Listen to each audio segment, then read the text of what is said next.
Hi again then guys, and welcome to the very first specific car review of the new 1.15 patch. We've got a new track, which of course is also here, being showcased in the video, and some new vehicles, some of which are returning faces, some newer in the franchise, some older, and some completely new cars to the entire franchise. And what better way to kick it off than with the #1 most highly voted car to feature in Gran Turismo.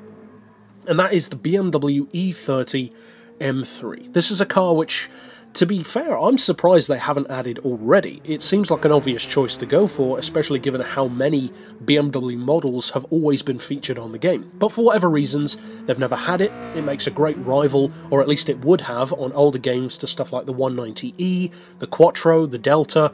Of course, they are rally bred, whereas this one is touring car based, but still, they have that same kind of homologation, 200 horsepower, boxy arches, late 80s, early 90s vibe. And as any of my returning subscribers will probably notice in this video, I'm featuring a new video style, which I'm not going to promise I'll do every time, but it is probably the #1 most requested thing for me to do on the channel, and that is cockpit view in reviews. Now, I know it doesn't seem like it adds much time, but it does. Over the course of a week, it really does. Especially when you're doing other things as well, having other jobs, as I do.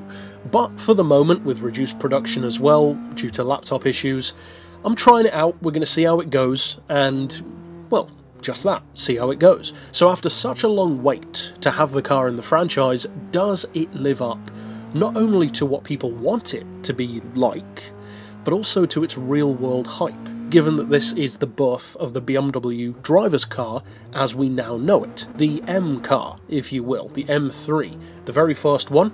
And as I've said before, this is probably my favourite BMW, with maybe the 7 Series coming just behind it, and then maybe the i8 after that. But this one is an icon for a reason. So, the question is, was it worth the wait? Well, the simple answer is, yeah, it was, because it's a really good car.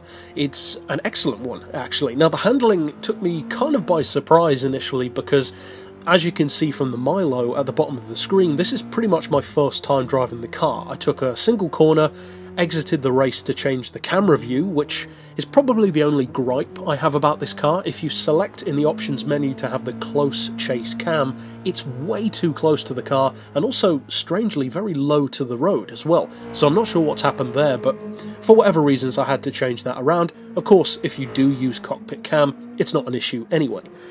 But, as I mentioned just now, the handling did definitely take me by surprise. Now, it shouldn't really have done that, because this car has been in the Forza franchise, I know, speak of the devil, for quite some time. And it's a good car on there. I must admit it's not one that I use a huge amount, but it is nice to have it on the game.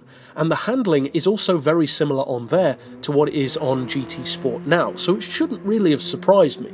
But the handling has a very interesting mix of most definitely being tail happy, for sure, you can see that in this video. In fact, it's one of the most unique handling signatures when it comes to drifting in the game so far. I would say it's an even better drifter than the actual BRZ drift car, which, that's kind of worrying when a relatively stock BMW is a better drift car than something that's purpose-built for it.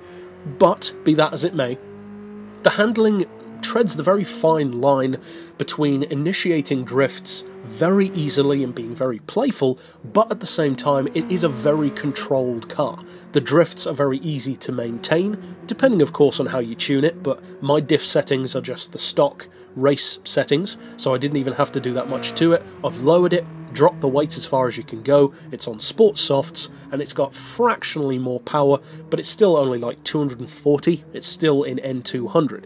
So it's not stock, but it's not far off. I haven't done any radical things to it. With that in mind, this is a car which loves to play. It really does, and it's certainly worthy of having the title of a driver's car. It really is, and in many ways it set the benchmark for BMWs after this. You could argue right up until now, really. Not necessarily on the tech side of things, of course, but more so on the spirit of the car, the character of it. Now, one thing that I will say that this car is definitely better than something like a 190E or a Quattro than, although the Quattro isn't a great rival for it, but you know what I mean, it's similar enough, is it's a lot more engaging. Now, that's a twofold thing, because for one thing, the M3 did stand out from the crowd because of how fun and engaging it was and how much driver feedback it gave you, but secondarily to that, we don't have any of this car's rivals on GT Sport yet, and although you can surmise and compare them to GT6, it's not really a completely accurate comparison, because even the cars which are exact carryovers, such as the Stingrays, the Mustangs, etc., they feel so different now, and the older cars especially, that it's really hard to say what something like a 190E or a Quattro might now feel like. The 190E in particular has always felt to me a little dull. I love the car, they have incredible used value, and it's one of the most iconic Mercedes models, but it's a little boring to me, to be honest. On Gran Turismo it's good, to some degree, the touring car even, it's kind of dull. And the Quattro has a ton of grip, but again, there's not much passion there.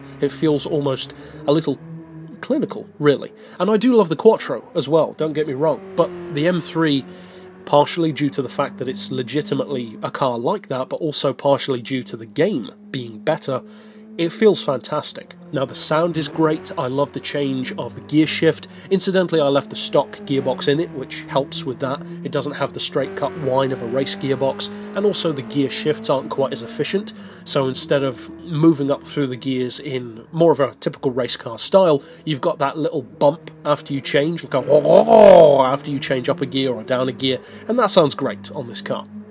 Now as far as performance goes, I think this is going to be a pretty popular one for N200 racing, because it's got so much potential, and even from the spec sheet on this car, you can immediately see certain ways in which it easily trounces, trumps, whatever you want to call it, modern cars.